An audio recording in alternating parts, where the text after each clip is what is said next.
অবশেষে আমার এই ছেলেটার সঙ্গে বিয়ে ঠিক হয়ে গেল।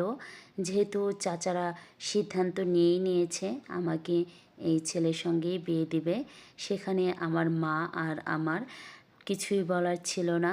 আমার মা তো একেবারেই অসহায় ছিল। আমার চাচাদের বিরুদ্ধে গিয়ে কিছু বলবে এই রকম তো তার সাহস ছিলই না, আর আমারও ছিল না।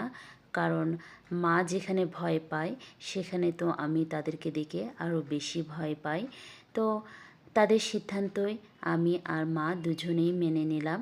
আমার অবশেষে বিয়েটা হয়ে গেল। আমার পড়াশোনার জীবন এখানেই সমাপ্ত। শুরু হয়ে গেল আমার জীবনের নতুন অধ্যায়। মাকে ছেড়ে আসা, নতুন পরিবেশে চলে আসা, যে মাকে ছাড়া আমি একটা দিনও থাকতে পারিনি, একটা রাতও ঘুমাতে পারিনি, সে মাকে রেখে চলে আসলাম